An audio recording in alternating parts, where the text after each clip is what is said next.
بندگی اختیار کیجیے تب خدا راستے بناتا ہے۔ مجھے حضرت نوح علیہ السلام کی شخصیت میں بڑی عاجزی، انکساری اور رحم دلی محسوس ہوتی ہے۔ حالانکہ یہ صفات تو ہر نبی میں پائی جاتی ہے، لیکن پھر بھی حضرت نوح علیہ السلام کی شخصیت میں بڑی کشش ہے۔ مثلا آپ ان کی زندگی کے صرف 2 پہلو پر اچھی طرح غور کر لیں تو آپ حیران رہ جائیں گے۔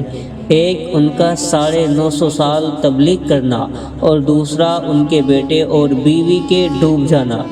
ایک لمحے کے لیے سوچئے کہ آپ کسی کام پر اپنی ساری زندگی لگا دیں، زندگی بھی اتنی لمبی کہ 950 سال، اور رزلٹ میں آپ کو صرف چند لوگ ملیں، جبکہ آپ نے دن رات وہ کام کیا ہو، لگن سے کیا ہو، اخلاص اور محبت سے کیا ہو، پھر بھی آپ کو وہ رزلٹ نہ ملے جو آپ چاہتے ہوں۔ ذرا سوچئے کہ ہم جیسے انسان کیسا محسوس کریں گے۔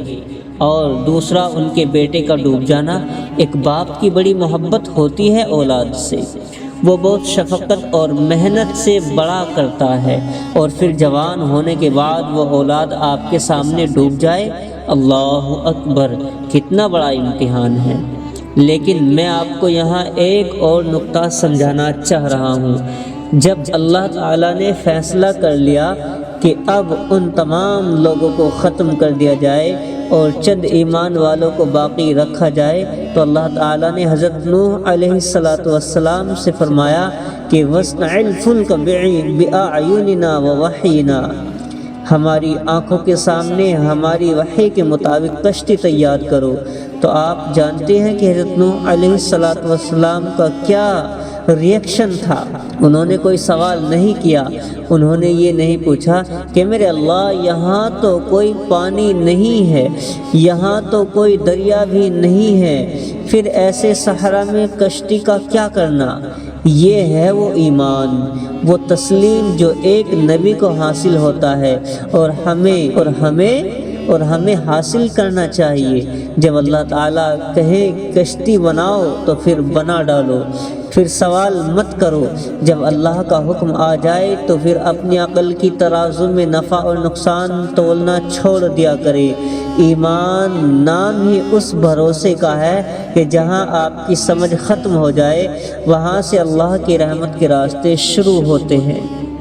اگر وہ کہے کہ ریگستان میں کشتی بناؤ تو پھر یہ مت پوچھو کہ پانی کہاں ہے، بس آری اٹھاؤ اور لکڑی کاٹنا شروع کر دو، کیونکہ جو رب کشتی بنانے کا حکم دے رہا ہے وہی رب آسمان سے پانی برسانے اور زمین سے چشمے ابالنے پر بھی قادر ہے۔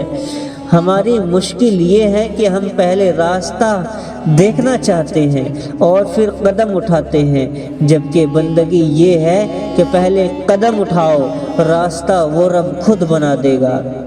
جب وہ کہے کہ اپنے بیٹے کی گردن پر چھری رکھ دو تو اس وقت باپ کی محبت کو اللہ کی رضا کے تابع کر دو۔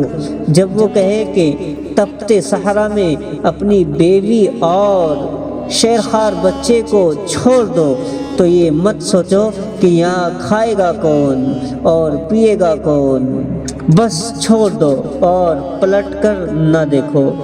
جب وہ حکم دے کہ بظاہر سامنے ہلاکت نظر آ رہی ہو لیکن تم نے سمندر میں عصا مارا تو پھر لہروں کی سرکشی سے مت ڈرو، بس عصا مار دو۔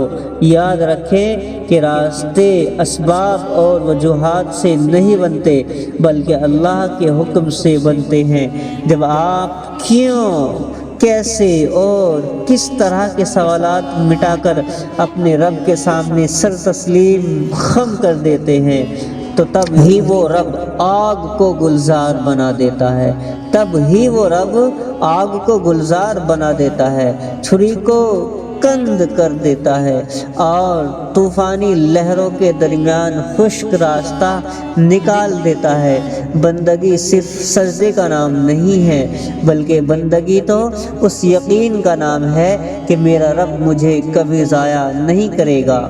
وہ رب جو 950 سال کی محنت کا صلہ ایک نئی کائنات کی صورت میں عطا کر سکتا ہے، وہ آپ کی خاموش اطاعت کو کبھی رائیگاں نہیں جانے دے گا۔ بس اس پر ایسا یقین رکھیں کہ دنیا آپ کی ہمت پر حیران رہ جائے اور آپ کا رب آپ کی تسلیم و رضا پر مسکرا دے۔